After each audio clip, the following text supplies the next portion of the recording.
Hello, my name is Shine, and I welcome you to Bible to Life, a reflection on biblical wisdom and values for building wealth, building businesses, and living a godly legacy.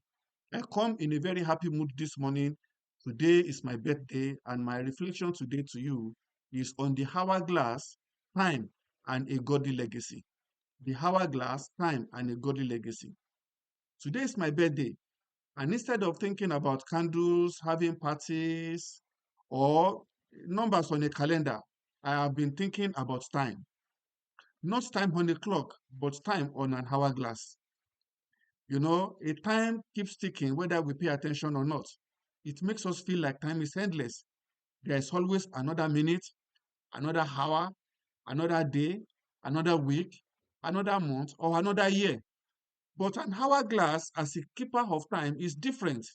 An hourglass reminds us that time is measured, limited, and once it falls, it never returns.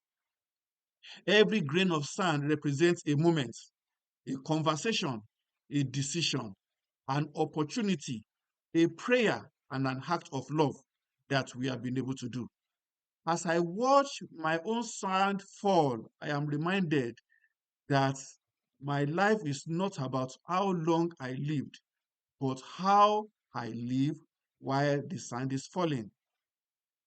Birthdays have a way of making us reflective. They remind us that some time has fallen already. Like mine, today, some time has already fallen. We can't get those moments back. The laughter, the mistakes, the lesson, the grace, we cannot get it back. In fact, the Bible says in Psalm 90, verse 12, teach us to number our days, that we may gain a heart of wisdom.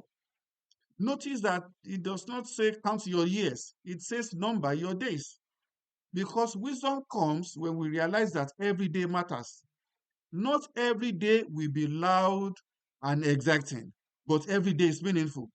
And when we truly understand that the sand is falling, we begin to ask a deeper question: what will remain when my sand runs out? And that leads me to the issue of legacy. When you hear the word legacy, what comes to your mind? Are you thinking about money, properties, titles, achievements, or fame? But let me tell you something important. Legacy is not about what I or you leave for people. Legacy is what we leave inside of people. You can leave money and it can be squandered. You can leave buildings and it can be sold or it can crumble. Our cities are filled with such edifices built by parents, and the children are no longer living there, or they have sold it. Our awards is not useful for those coming after us. So, when I leave or when you leave, what should we leave behind? We can leave faith in someone's heart. We can leave love in someone's memory. We can leave truth in someone's spirit. And we can pass godly values into someone's life. That legacy will outlive you and me. A godly legacy is the evidence that God used your life and my life to shape others. Not perfectly, not talking about perfection here, but faithfully. Now, here is the encouraging part. You don't need to be wealthy. You don't need to be famous. You don't even need a platform. Every single one of us can build a godly and enduring legacy. Let me share with you two ways that I am striving to build, and I encourage you to join me together so that we can build a godly and enduring legacy. These powerful ways, you don't have to be a person of meals. You don't have to be wealthy. The first one is live your faith consistently. I speak to people of faith, and I am a Christian, and I know some of my listeners do not follow the Christian faith. You have your own faith. What we am saying today is live your faith consistently. The first way to build a godly legacy is to live your faith consistently and authentically. not perfectly, not loudly, but faithfully. People will forget what you say, but they will never forget how you lived. They will remember how you treated people when no one was watching you, how you handled hardship, how you spoke when you were under pressure, how you trusted God in difficult seasons. The Bible tells us in 1 Timothy chapter 4, verse 12, be an example to believers in word, in conduct, in love, in faith, and in purity. Notice, we are encouraged to be an example. My daily walk and your daily walk preaches louder than any sermon. A godly legacy is built when people can say you are a person of integrity. You are a person of your word. When you say, I am coming, you are going to arrive. A godly legacy is being built when people can say about you that you prayed. Even though you could not give them money, but you showed up, you prayed with them, you loved them deeply. In their seasons of life, seasons of joy, you are there. Seasons of sadness, you are there. You forgive freely. Every one of us, people have wronged us. We too have wronged people. Forgiving freely is a legacy. Working with integrity is a legacy. Can people trust you with resources and you can give it back to them when they need it? Being a person of your word, being trustworthy, being dependable. Can a neighbor leave their children with you and you can keep their children safe until they come back? Being a person of integrity. And people can say about you that you trusted God when life was hard and when life was easy with you. You don't need money to be kind. You don't need money to be honest. You don't need money to be patient. You don't need money to be faithful. You don't need money to be prayerful. The greatest inheritance and legacy you can leave is an example worth following, especially for your children and the younger generations. Your life, your example of living is a great legacy that the people after us will follow after. The second way I want to live with you today is pouring into people intentionally.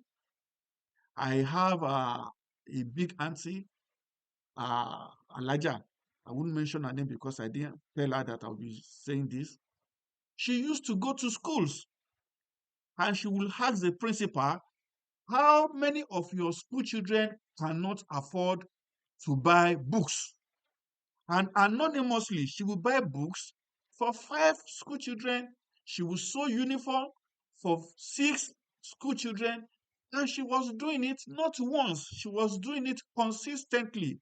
God bless her.